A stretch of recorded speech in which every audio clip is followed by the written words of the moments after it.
Hello, everyone. My name is Cordell Carter from the Socrates program at the Aspen Institute, from the Socrates program at the Aspen Institute. It is indeed my honor to bring in the latest installment of the Socrates webinar series. Today, we have an amazing guest. We have Mr. Mayor Stephen Reed of Montgomery, Alabama. We're going to be talking about his leadership journey, his path to the mayorship, and his vision for the new American South.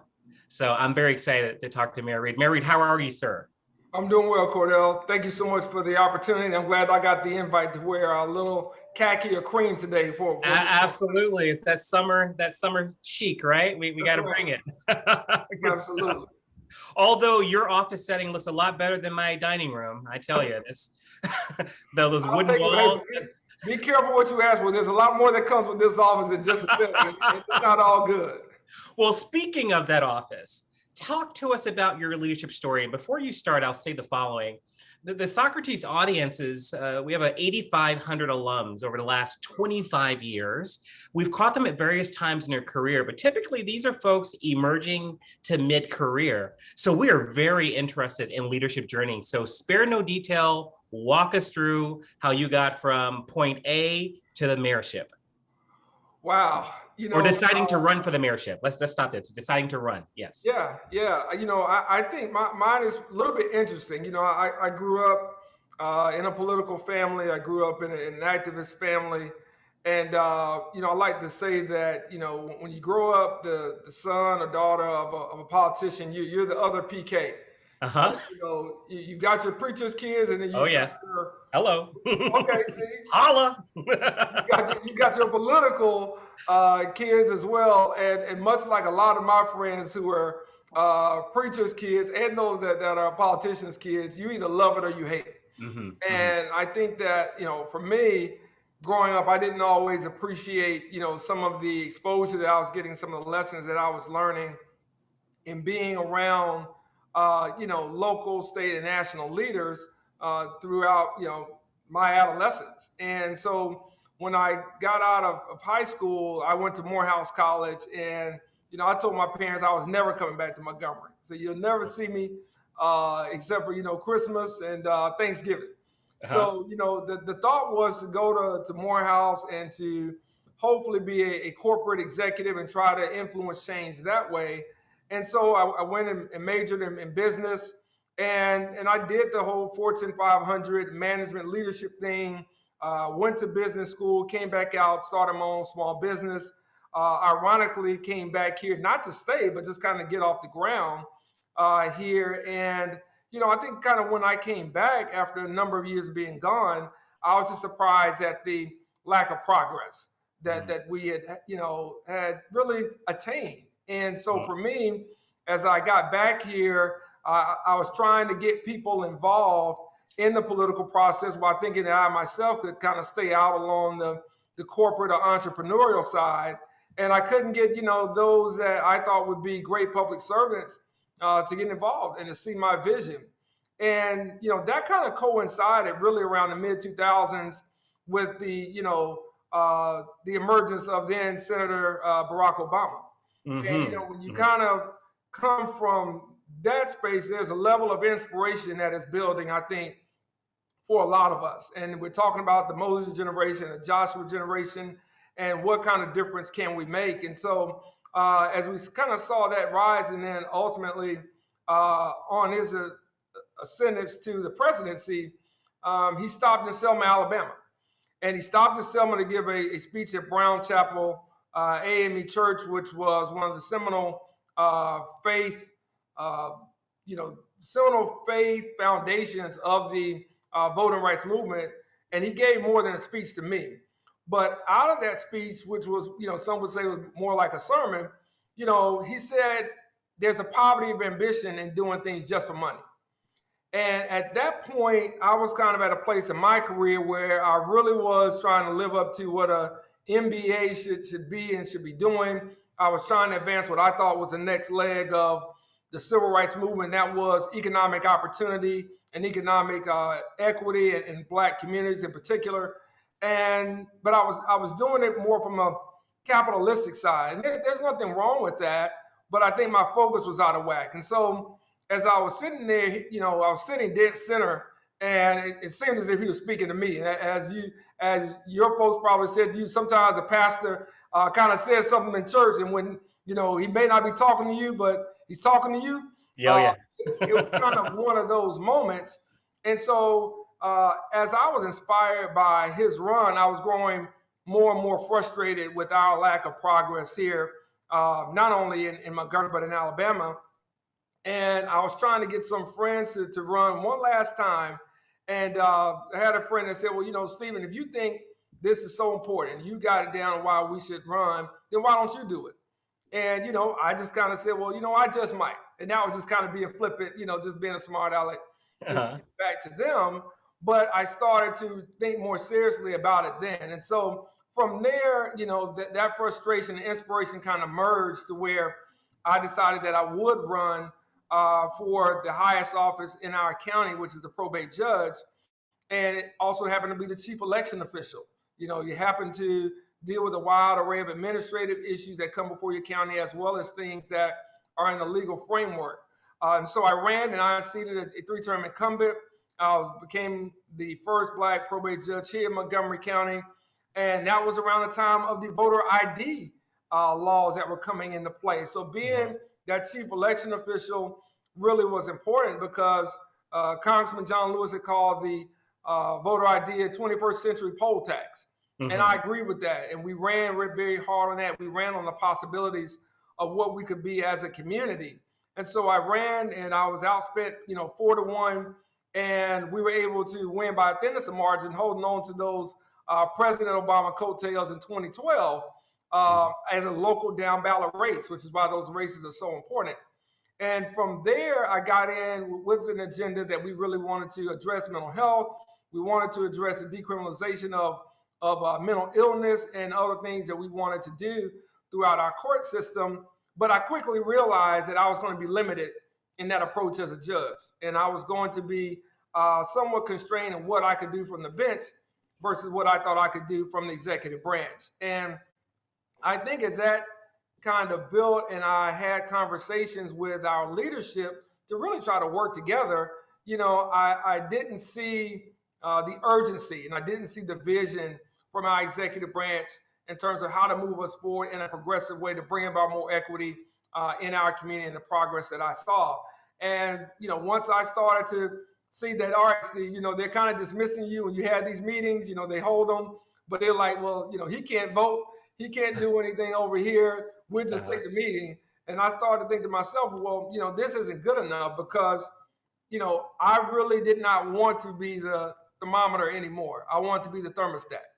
And I wanted to set the temperature not only for Montgomery, but in part for Alabama and the New South. And so that was going to mean then looking at making a change and running for mayor in 2019. And that's kind of how we got to that point. That's fantastic. And you mentioned several just nuggets there that bring to mind conversations we did in a webinar last month with Governor Haslam and John Meacham and Samar Ali about the National Unity Project. And Mr. Meacham mentioned, says, let's not forget that the first free election in this country was 1966. So that was the third founding, and now we're looking at the fourth founding. And I just wonder if you can expound a little bit about the importance of Montgomery and that third founding, that push for equality that ultimately led to federal legislation known as the Civil Rights Act and the Voting Rights Act. Yeah, Montgomery has had a complex history, obviously being the capital of the Confederacy at one point, and then being the birthplace of the Civil Rights Movement here in 1955. And it's important because you had people who were leading protests here like they were in other parts of the country prior to the mid-50s. As a matter of fact, E.D. Nixon, who was seen as a community leader or the Black community leader here at that time, actually marched on City Hall in this office that I sit in right now in 1948 due to the mistreatment and the underfunding of Negro public schools at that time. And so when we think about kind of where Montgomery was to get into a place where a 26-year-old pastor by the name of Martin Luther King Jr. Would come into play at a at a safe and bourgeois church like Dexter Avenue, right? Yeah. Where they had just essentially asked Vernon Johns to kind of go somewhere else because of the attention and the pressure that he was bringing upon that congregation. It was interesting because here they had someone who was a young pastor coming from the Northeast with all of his degrees and Morehouse background, and father was a pastor. Surely he knew how to act and what not to do, and that was part of the mindset, right? Was to come here and not stir up as much trouble as Reverend Johns had done, coming from Oberlin College and coming from the Midwest, and coming with a different approach to race in the South. And when you get to those ladies who had protested before the segregation of buses here in Montgomery, Claudette Colvin and others that were Rosa Parks, before Rosa Parks, if Yes. you will, to get to the point of a one-day protest lasting, well over a year, and the type of organization and what that did, not only just in Montgomery, but for the courts after that, and many of the legal cases, it was very important because obviously that's where the rest of the country, if not the world, learned of, Reverend Dr. Martin Luther King Jr. And so to then come back and lead that growing movement born out of Montgomery regarding the bus boycott, and now to come into the voting rights protest, which was being led in Selma by the Dallas County Voters League. Amelia Boynton Robinson and F.D. Reese and others have been on the ground again pushing back prior to Dr. King and John Lewis and others coming. I think it speaks to what Alabama has meant, the symbolism itself of Montgomery, the substance that exists here, and the everyday people who buoyed these leaders and had their backs over the course of decades throughout, even a lot of doubt, a lot of uncertainty. Many will attest to you today. And I think it speaks to, what Montgomery meant as a bastion of racism, as a bastion of bigotry, white supremacy, and the things that were holding not only Alabama back, but for many communities, really the entire South. And I think for that to be here, it was important that Dr. King and others make their statements here because of the George Wallaces. Not that you didn't have a Lester Maddox in Georgia, and not that you didn't have other segregationist governors around the South, but George Wallace being probably the most well-known of them, it was important to make those stands and those statements here. And that meant right here in the state capital of Montgomery to make sure that, people around the nation understood what was happening here and the type of change that was coming about. Fantastic. And I would like to remind the audience that please submit your questions for Mayor Reed in the Q&A box so that we can see them. So you literally are following in the footsteps of national legends. The conversations that we're having now could not have been had 60 years ago in the place where you sit right now. So with that in mind, what is your vision for the new American South, for Montgomery, for your term in office? And talk us through this. Wow. I think that for us, it's important to kind of cast that vision in a macro sense, and then to be able to focus on what's in the micro of the steps we have to take. Becoming mayor here and the first Black mayor in the 200-year history of the city of Montgomery, was not why I ran. I ran really because I thought I could do a better job in leadership than had been done in previous years and if not decades. If I can pause you right there, that's a very monumental thing you just said. What was that campaign like? You running as with a viable shot at being mayor, the first Black mayor in Montgomery. Just give us an inside view of what that was like. It at one time was challenging, but it was very enriching as well. You know, we saw the opportunity to bring a different vision and to bring a different lens, if you will, to this city. But, you know, we could not be, I guess the word is, impacted by the stories that we were hearing from people who had lived in Montgomery or were from Montgomery or from Alabama, even from other southern states that left in the Great Migration, sharing with us, you know, their hopes and their joys, but also some of their fears, you know, praying for us, absolutely. But there was a lot of energy around what this would be like, not only for Montgomery, but for the state and the rest of the nation. Because again, the symbolism of Montgomery, when we think about the Voting Rights March ending here, and Dr. King echoing, how long, not long.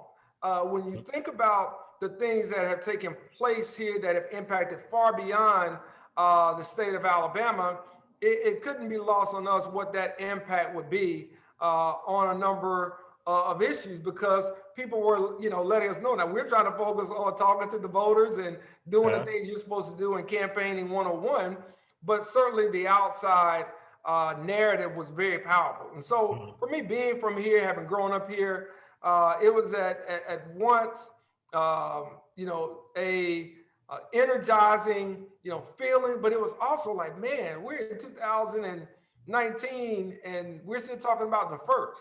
You know, why haven't, you know, we gotten back? So there was also that kind of reality for us as well. But overall, you know, the feeling was enriching. The feeling was one that you know, almost was laced with adrenaline, I think, and hearing from people around the state and the country. And when we would go do fundraisers in other cities and other states, it was just amazing how many people would come and tie their stories about why they cared about a mayoral race in Montgomery, to what it meant to them in their community, and what, again, the symbolism and the history would mean for so many of them and their families, and the lineage that they had. So it was a great honor, you know, certainly to lead and then to ultimately be sworn into office because of what that meant to so many other people. Certainly. So very symbolic.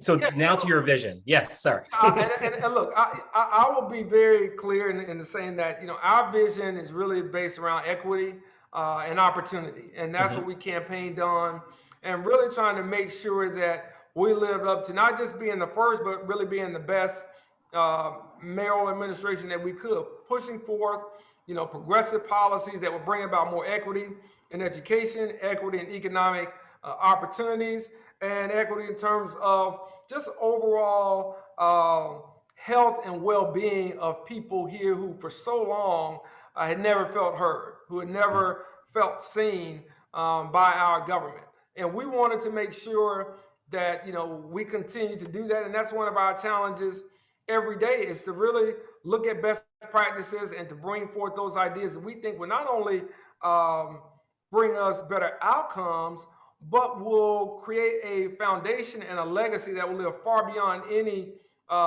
tenure I may have in this office. Because, you know, you stop at a bicentennial and you hear 200 years, and then you say, well, what are the next, you know, 10, 20 years, 50 years, 100 years going to look like?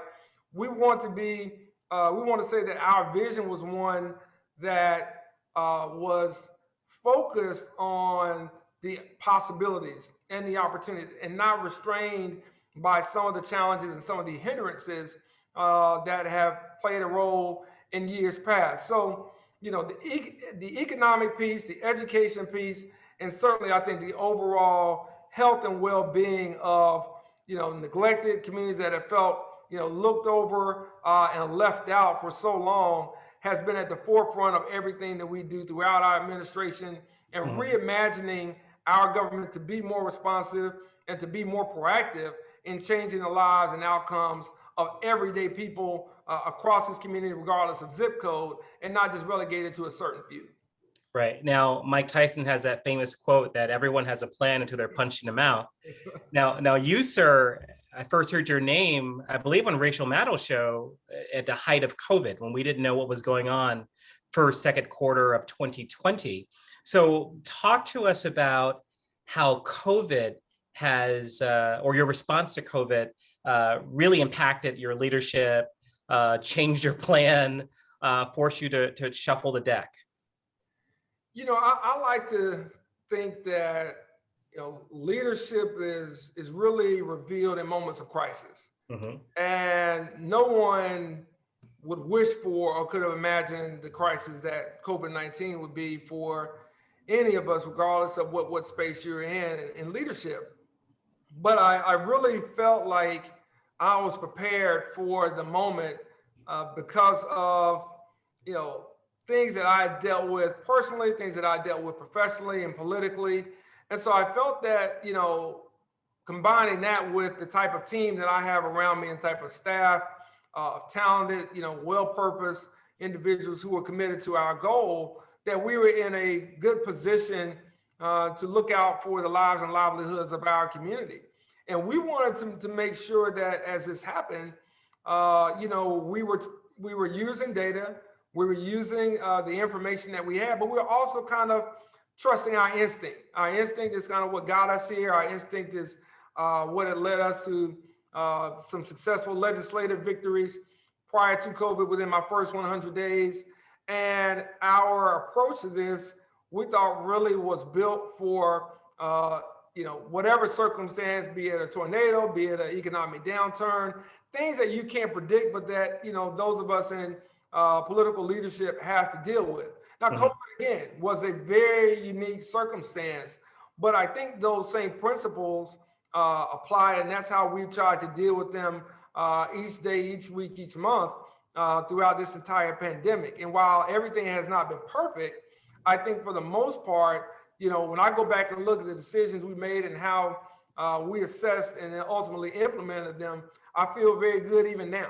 Mm-hmm. I feel good that we were out front as it relates to taking this very seriously, how we kind of set the tone from our position as mayor, not only just here in Montgomery, but in our region, in our state, and the decisions that we made thereafter, I think, bore out to be the right ones overwhelmingly. And I think that our community has appreciated that. Our community has, told us in various ways they appreciate our approach to trying to help small businesses get, access to capital, to try to help, Black and brown owned businesses, women owned businesses get loans they otherwise wouldn't be able to.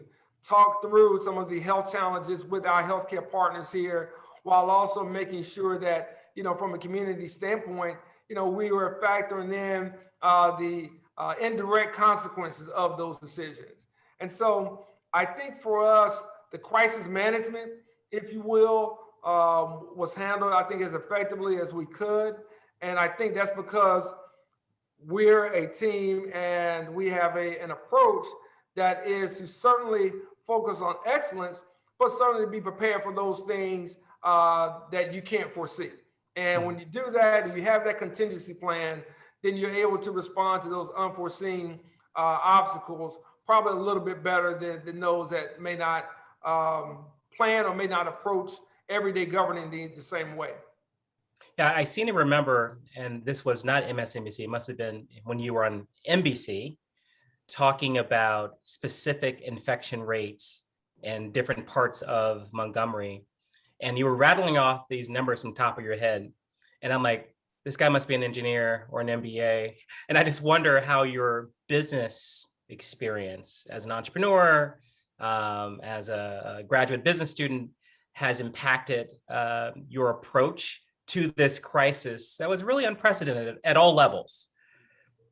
Yeah, I think that's probably been at the foundation of my approach to this. When you think about running any type of organization, whether it's a nonprofit like Aspen, or if it's a governmental agency, or if it's a corporate entity, when we think about managing people and the processes and things that go into that, the systems, all of those things are important. And any type of disruption can have,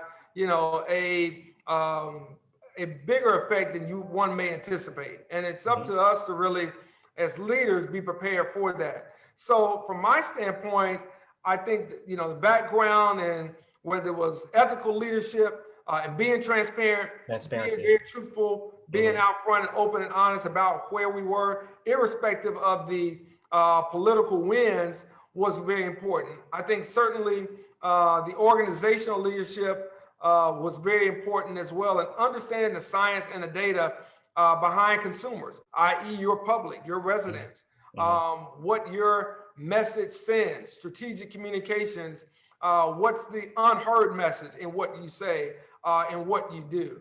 You know, also, you can't get past, obviously, the perception. And so when we think about the marketing and we think about the branding of how one is dealing with an issue, do people see your leadership and your administration in your city as one that is prepared, or one that is fumbling around and kind of stumbling through this process?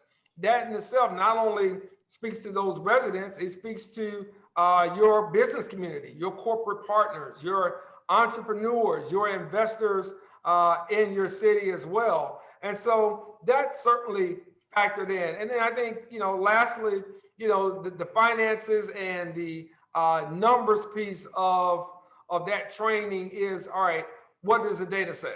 You know, how does that impact moves that we make, or ideas that we may propose at the state and federal level based on lost tax revenues, based on the business impact that we're having?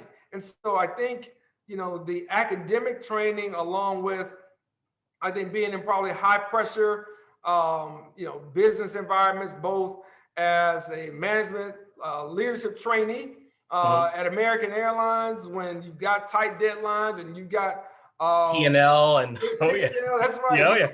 You know, multi-billion-dollar budgets that you're working with, and you got a lot of people that are impacted by, you know, the numbers that you have. You know, one decimal point off can mean a lot, right? I mean, a lot, absolutely. Point off in that projection and that forecast can make a big difference in terms of what ultimately goes up to the market, how the market responds, how those shareholders feel about their investment, but also from the small business side. You know, when you again are working to employ others and you're working to kind of make things go as a small business owner, you understand the narrow margins that you have when it comes to decisions. And so all of those things played a distinct role in my approach, and certainly I think still to this day, my management style of how we lead this city, because we don't want to look at things, what I'll say is from a why can't we perspective. We want to look and lead from a perspective of how can we, and that's a small difference, but it can have a tremendous impact. Hey, before we get to some of the audience questions, I want you to finish the sentence.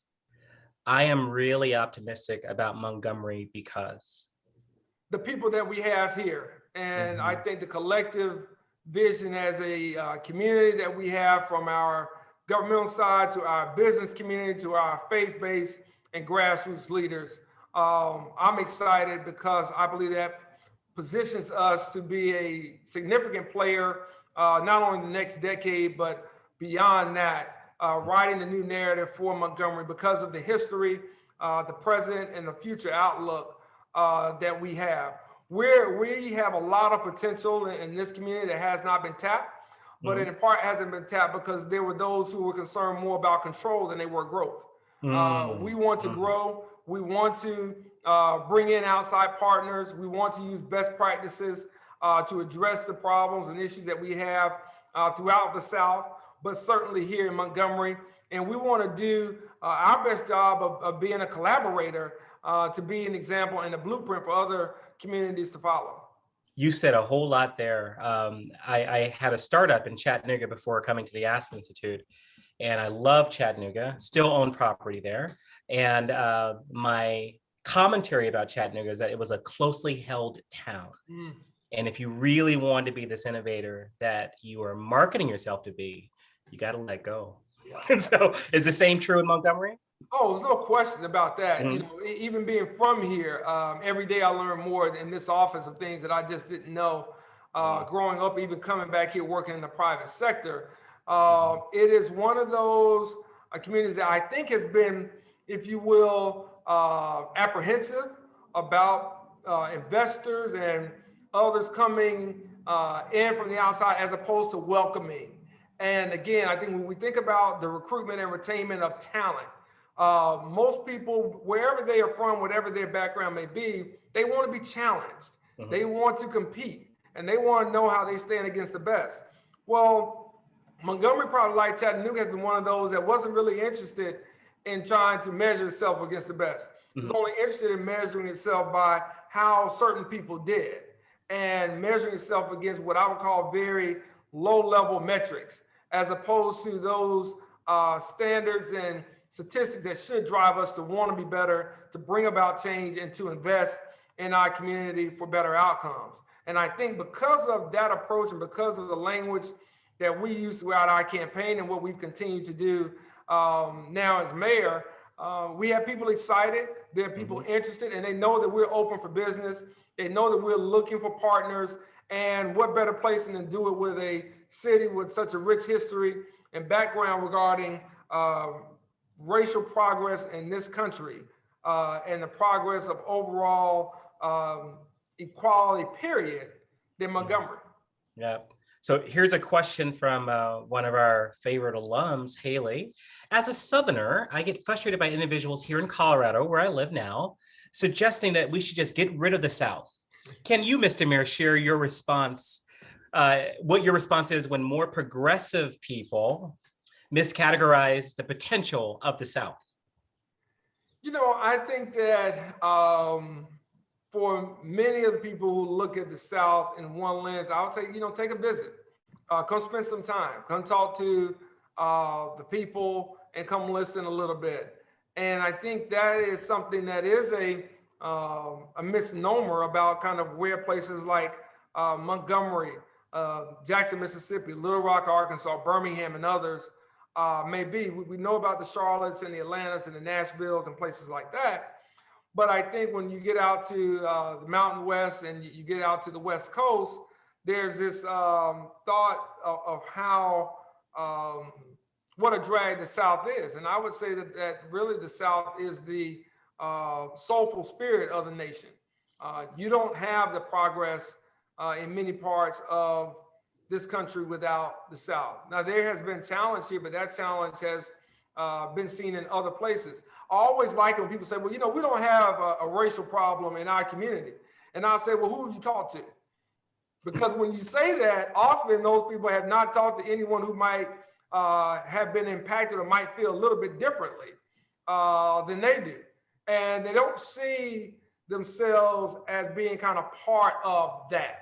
And I think if there's anything that we can see to the questioners, what she just posed a second ago, is that America itself has challenges around race, around equality, around equity. So whether you're in Minneapolis, Minnesota, or if you're in parts of Colorado, be it Denver, Aurora, or anywhere else, Fort Collins, doesn't matter.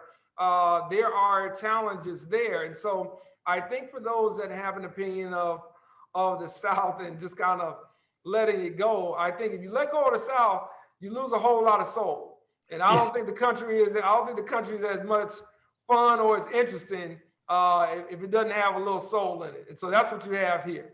Yeah, what is rhythm without blues? That's right, amen. You know, and I think about the cultural assets. I'm a big history buff. The cultural assets in Montgomery alone, my lasting memory of my last visit was a juxtaposition of the state capitol, those green tinted roofs, and Dexter Avenue Church, and what was slated to be, but is now, it wasn't in there, the museum that Equal Justice Initiative put up. Could you talk a little about the cultural assets? Are you seeing, well, pre-COVID, obviously, an influx in tourists' interest in just learning more about the history of America through the lens of the Montgomery experience? No question, Cordell. You know, we were seeing that leading up to COVID-19, just uncharted numbers around tourism, visiting EJI's National Memorial for Peace and Justice, which is dedicated to the thousands of lynching victims in this nation's history. And when we think about that chapter in American history, which is often overlooked, often not spoken about or spoken in a hushed whisper, we lose track of, again, the progress and the struggle of racial equality in this country, not just limited to the South. When you think of these things, you look at some of these places that are emblazoned on the columns, which represent those of hanging bodies in the museum or in the memorial, you see all, if not most, of the states in the Union. And so it tells you that there have been challenges throughout our nation's history where that's concerned. And because of that, there is a thirst, there is an interest in learning about Montgomery's juxtaposition of the Star of the Confederacy and those who sought succession from the Union over this issue of slavery, and those that then were the vanguards of the freedom movement through civil rights, through nonviolent and peaceful protests. So we see those things there. And then if you go over to the Legacy Museum, you also see the struggle between slavery, and now the story's been led to mass incarceration. And how do we get here? And that lens through race and through class. And I think that's the unique combination of what Brian Stevenson has done and the Equal Justice Initiative have brought about. And this is pre-George Floyd. This is pre, open conversations of how to be an anti-racist, how to do things in a more equitable way that so many authors and scholars had been writing about, but all of a sudden was uplifted, and amplified last summer. So our belief is that, and really we already have had uncharted interests, is that there will be even more conversations, and hopefully that will lead to more actions from philanthropic organizations, corporations, individuals, universities, athletes, entertainers who want to come and say, listen, I want to learn about this because I don't really remember learning as much about this as I may have learned about the Boston Tea Party. I don't really remember this being taught like other things have been focused on in this nation's history, so that I can be a change agent in my community. So for us to be the repository for so much of that history, and to speak to the contrast, and to have people who are still living to this day. As I talked to you, we're trying to push for the Presidential Medal of Freedom for attorney Fred Gray, who now is more than 90 years old and was the attorney for Reverend Dr. Martin Luther King Jr. and Mrs. Rosa Parks and many, many others. So to still have, living vessels of people who were involved in the struggle in their mid-20s, this day living in our community, truly is a blessing for us. But I also think it's an opportunity for the rest of the nation to come and learn more, not just about the bad old dirty South, but also to learn about what many of those Southerners faced when they were part of the Great Migration to New Jersey and New York, to Ohio, Michigan, and Illinois, and those that went out west to California and other places, left Texas to go out there. And it kind of shapes the mosaic of what the country's history is. And it's not all congruent.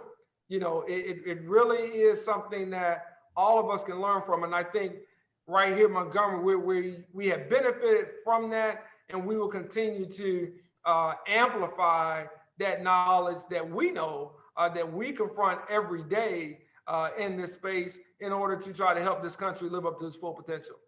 Well, I tell you, if anyone who's interested in our evolution as a constitutional republic to a pluralistic, multi-ethnic democracy, you got to understand the history of Montgomery and the American South in general. So I'm so glad to hear someone so thoughtful as yourself leading the charge on the New South. And I'll do you one better. We have a 25th anniversary celebration this summer, July the 16th to the 19th, the Socrates program, started by Gary and Laura Lauder 25 summers ago. And it's going to be a big celebration with COVID restrictions, of course. I need you there, sir. I need you there, July the 16th. Our people need to see you. They need to hear you. You don't have to do anything but participate and do the reading. But I want you to have my personal invitation. I'll get with your team. We'll make it so if you are available that weekend. Well, listen, I'm humbled by the invitation. I really am. I appreciate that. You know, if I had known that matching your blazer was going to give me the invitation, then I would have asked your staff a long time ago what I needed to wear when I talked to you. But I appreciate that, and listen, count me in. It is a very important thing that you all do, and I love to be a part of and talk about not only Montgomery's place in that, but again, how we move forward and change the narrative on not only Montgomery, but the South in general, and how we collaborate together to make sure that all of our communities are really living up to the expectations of those that live there in various zip codes and various neighborhoods. And so I look forward to it. We'll get the calendar adjusted. Yes, yes, Whatever we we need to will. do in order for me to be there. So thanks so much for that. That truly is humbling to be a Great, part great. of it.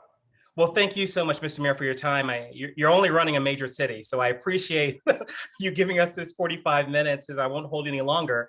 I will say we will have all of your contact information, meaning your Twitter address, your Instagram, and any other websites that you want people to follow your progress on as part of the synopsis of this particular webinar. And we'll put that out on the Aspen website. So we'll give your team to get that. As well, for the audience, please know, July the 16th through 19th is our 25th summer seminar program. We're super excited. We have several surprises for you, not the least of which being our dinner speakers. We have former Senators Jeff Flake and Heidi Heitkamp going to talk to us about bipartisan leadership. Fancied that. Great. So with that, I bid you all adieu. Have an amazing weekend. Thank you again, Mayor Reed, and Godspeed to you in Montgomery. Thanks, Cordell. Thanks so much for the opportunity.